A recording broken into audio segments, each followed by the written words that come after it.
नसीम, आप देखिए, इमरान खान साहब का दौर है, सारी जमातों की क़यादतों पे केसेस हैं, पर्चे हो रहे हैं, उनके खिलाफ तौहीन अमेज गुफ्तगू है, गालियां दी जा रही हैं, सब कुछ हो रहा है, लोग जेलों में बैठे हैं। बिल्कुल और जो बिल्कुल नेशनल बिल्कुल इशू आता है उस पर बेशक एपीसी होती है या नेशनल सिक्योरिटी की मीटिंग होती है, सारी जमातें जाती हैं। अगर नहीं जाते तो इमरान खान, उस वक्त में बड़ी तलखी थी, लेकिन बिल्कुल हमने तो बिल्कुल नहीं सही कहा कह रहे कि क्योंकि हमारे साथ ये हो रहा है हम नहीं जाएंगे। तो आज भी ये ठीक है कि अगर कहीं नजायज हो रहा है तो बिल्कुल नहीं होना चाहिए और उसमें सीबीएम्स बनने चाहिए, लेकिन खान साहब की तरफ से भी कोई अभी तक आपको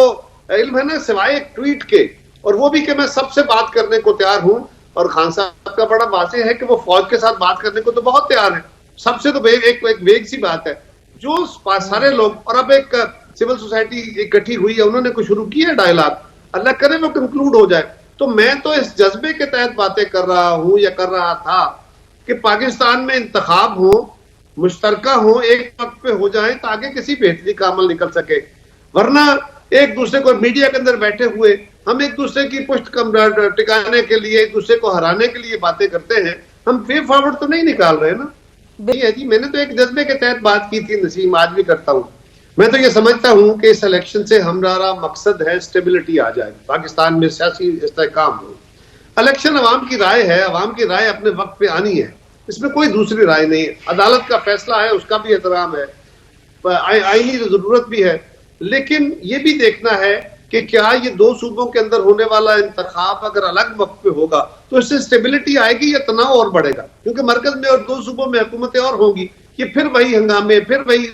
लॉकडाउन शुरू हो जाएंगे। तो क्या ऐसे ये बेहतरी होगी, या एक वक्त में इंतखाब हो जाए, उसमें थोड़ा सा वक्त ऊपर से नीचे आ जाए जो अक्टूबर या नवंबर का है, और हल्का बंदियां, यानी मर्दमशुमारी का अमल 1 अप्रैल को खत्म हो जाएगा, इसके बाद नई हल्का बंदियां 2-3 महीने में वो मुकम्मल की जाए, और कहीं इस डेट के आगे पीछे इलेक्शन हो जाए पूरे मुल्क का, तो इससे पाकिस्तान में हकीकी मानों में किसी स्टेबिलिटी का इम्कान हो सकता है। वरना तसादुम है, एक दूसरे जी की नकलें उतारना, जी एक मैं दूसरे ये को। ठीक इलेक्शन कमीशन ने इलेक्शन का इनेकाद कराना है, इलेक्शन कमीशन खुद इनेकाद नहीं करता, बल्कि वो वफाकी और सूबाई हुकूमतों के इदारों के तावन से इलेक्शन का इनेकाद कराता है, और सारे इदारे पाबंद हैं उसको सपोर्ट फराहम करने में। अब आइए जरा, पाकिस्तान में लॉ एंड ऑर्डर की सूरत हाल के हवाले से अमन और अमान जब तक फौज न हो इलेक्शन पुरअमन नहीं होते, ये बात तय है। और ये भी आईनी तकाजा है कि पुरअमन और गैर जानिबदाराना इंतखाब होने चाहिए। उन्होंने अफवाज पाकिस्तान को बुलाया, वजारत दिफा को बुलाया, और वजारत दिफा ने उन्हें लिख के दे दिया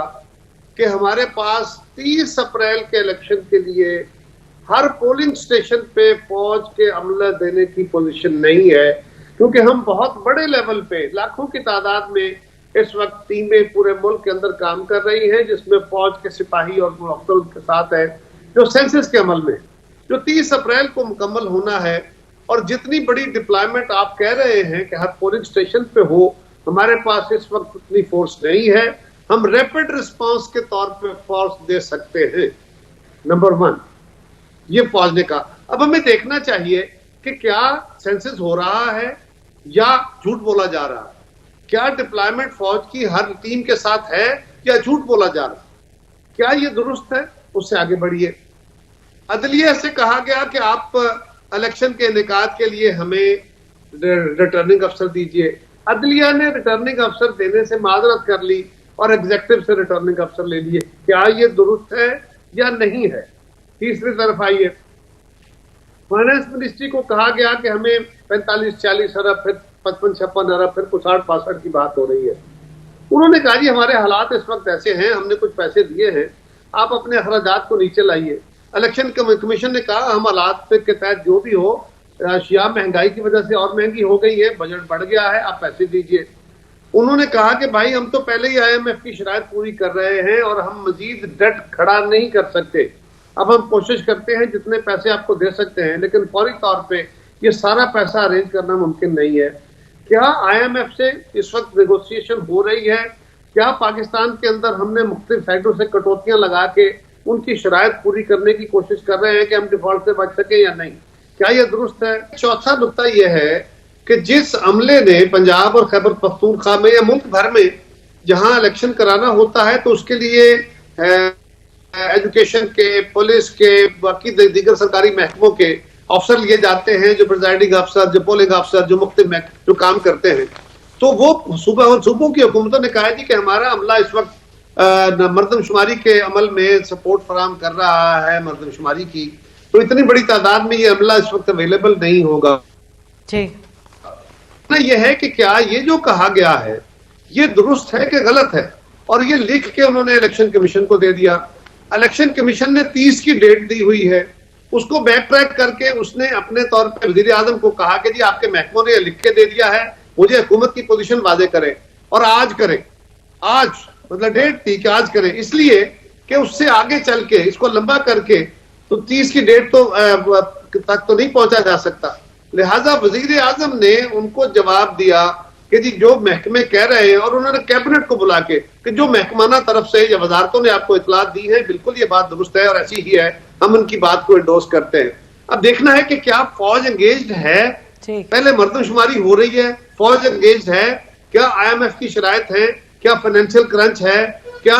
अदलिया ने अपने रिटर्निंग अफसर देने से इनकार किया है, और क्या सूबों का अमला मर्दमशुमारी के अमले में का काम में शामिल है। अगर ये दुरुस्त है तो फिर इलेक्शन कमीशन क्या करे? वो यही करेगा ना कि जब उस वक्त तक, देखिए एक पहलू मैंने आपके बयान किया, उस वक्त तक इलेक्शन जो है वो आगे ले जाए जाके, ताकि ये अमल जो है वो मुकम्मल हो पाए। अब दूसरा काम, दूसरी जहत इसकी यह है कि एक NEC की मीटिंग होती है, इमरान खान साहब वजीर आजम हैं, उसमें तय पाता है और सारी कौमी क़यादत बैठ के सारी जमातें, सारे सूबे, सारे फैसला करते हैं कि अगले इंतखाब से पहले